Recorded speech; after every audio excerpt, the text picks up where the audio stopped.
Hey guys, Dirt here, and I'm at the world headquarters for Dirt Industries, which is my basement. And I'm doing this video for BackToFrankBlack.com and the Pop Culture Network to talk about the release of Not Bad for a Human, Lance Henriksen's new autobiography, co-written by Joseph Mandrake and published by Bloody Pulp Books, which comes from Alex Lodermeyer and Steve Niles. Now, Steve Niles, interestingly enough, is best known for his work on 30 Days of Night. Most of you will know that as a vampire comic book. Amazingly enough, 30 Days of Night just did a crossover last summer with the X-Files. So you want to talk about 30 Days of Night, X-Files, 1013 Productions, Millennium, Lance Henriksen, now working with Steve Niles. It's all coming back full circle, baby. That's how we do it. But they asked me to come on here because you may not know this. Maybe you didn't get it from The Mask, The Set, some of the other videos I've done, but I am a little bit of a geek. I know, it's hard to believe. And I've been known to read a comic book or 5,000 in my day. And so they asked me if I could talk a little bit about some of the comic book artists who are providing artwork for Lance Henriksen's book. Would I? You're asking me, would I do that? It's a freaking honor. So, we're going to talk about some of the art. Now, Eric Powell is best known for his creator-made series, The Goon. How do you describe The Goon? Well, The Goon is, for lack of a better term, he's kind of a wharf thug. When you think wharf thug, he's got one of those like New York cabbie hats, like this tight kind of grimy t-shirt.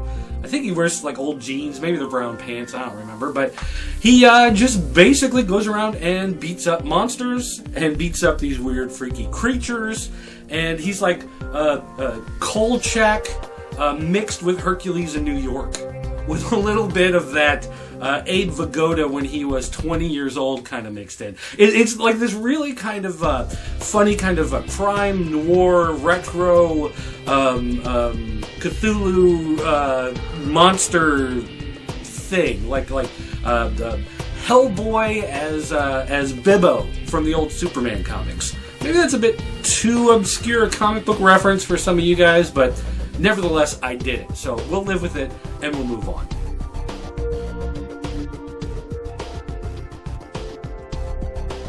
Tim Bradstreet is one of those guys that you may not recognize the name, but you've probably seen his work. He does a lot of book covers.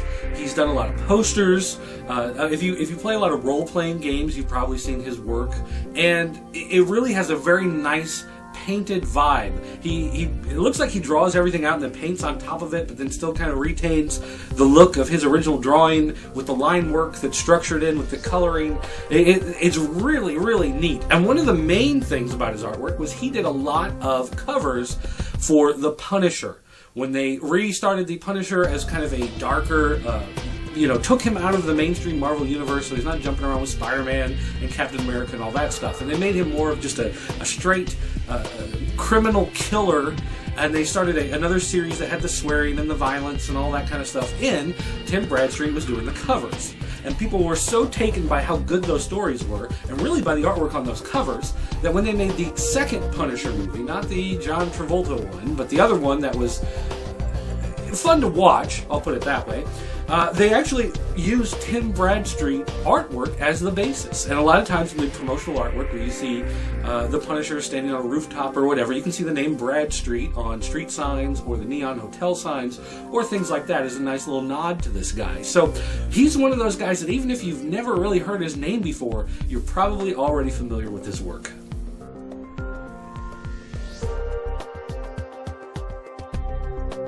Now, next up is Mike Mignola. Now, I know some of you are thinking, wait a minute, that says Mignola. No, it's not Mignola, it's Mignola. And I don't know why you pronounce it that way, that's just the way it's pronounced. One of the few names in this world I know how to correctly pronounce.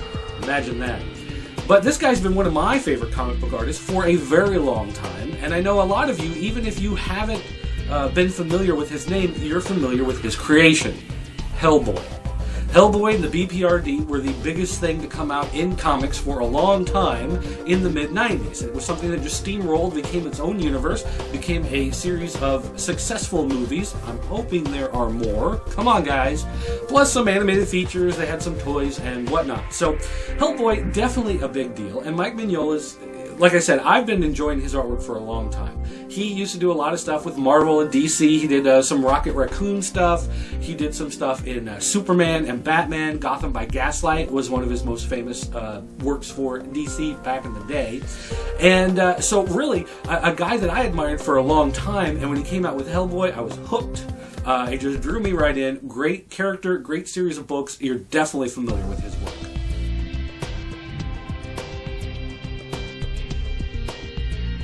Okay, now here's another one that's a little hard to pronounce.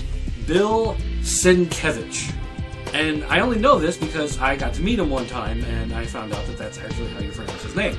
Or at least he lied to me and told me that that's how you pronounce his name. Which is entirely possible because some people don't like to tell the truth. But anyway, Bill Sienkiewicz is one of those illustrators who very familiar to comic book fans. You either love him or you hate him. Again, he's a guy I really like.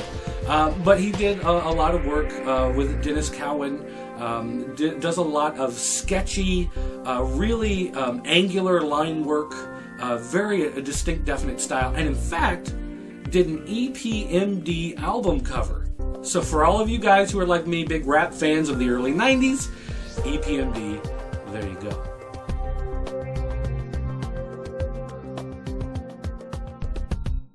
This next guy is Tom Mandrake. And again, Tom Mandrake worked with Steve Niles on the aforementioned 30 Days of Night X-Files crossover comic book. So again, X-Files, Millennium, full circle coming around here. Tom Mandrake is an artist, again, with a very distinct style. He has very thick line work. He has a very foreboding presence. And a lot of his work also has this kind of ethereal quality to it where you have a lot of shapes that the eye will complete the picture. The eye and the brain will complete the outline of the human being, but he doesn't really draw like the entire shape in. He allows a lot of blobs and lines to kind of come in the backgrounds of his artwork, and your mind kind of filters in what these things are. He's a very great guy. Does great work on Phantom Stranger and some of those DC horror books. He's done a lot of horror stuff, and so he makes a perfect fit with Lance Henriksen. Beyond the fact that he worked on the X-Files 30 Days of Night book.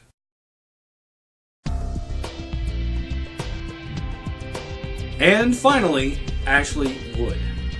It's kind of amazing, again, talking about how things come around full circle. Ashley Wood actually did the covers to the original series for 30 Days of Night, written by Steve Niles, who later worked with Tom Mandrake on the 30 Days of Night X-Files crossover series. Let's get that out one more time. But Ashley Wood has a very unique style. He's very expressionistic, does a lot of painting, and one of the biggest projects he did in the world of comics was in fact the Metal Gear Solid comic books. Now for those of you who are big video game geeks, you'll remember that a lot of Metal Gear artwork that came out of Japan was from an artist who had a very painted style. He again used very thick brushstrokes, lots of big splotches of color, and he did all these amazing portraits of the different characters that were in the Metal Gear franchise. And they used them all the time in advertisements and in the instruction books and things like that. So Ashley Wood had a very similar type of style, even though he's much more angular and much more, I don't know if you would say geometric necessarily, but I think that kind of works. And so they used Ashley Wood, or maybe he used them to get his comic book idea out, I don't know, but Ashley Wood did the artwork for the Metal Gear Solid franchise in his style that was very reminiscent. So when you went out and picked up the Metal Gear comic book and you flipped through it, you instantly had this feeling like you were looking at work inspired by this artist in Japan, even though Ashley Wood developed his own unique style on his own down in Australia, because he is an Aussie.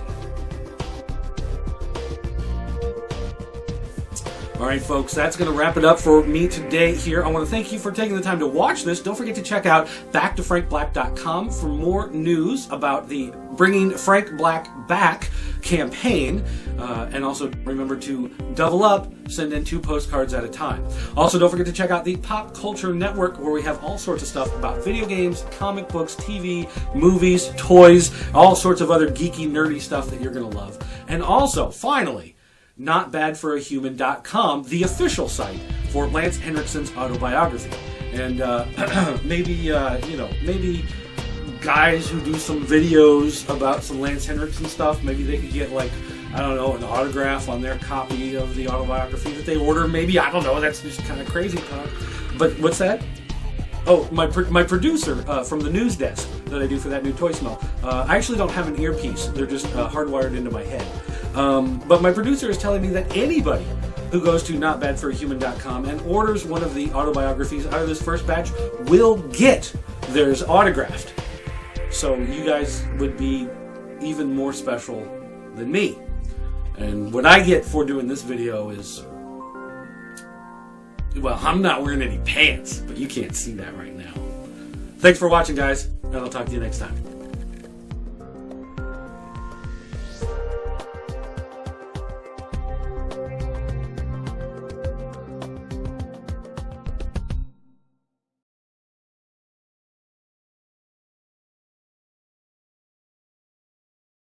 You dirty, rotten rat bastard.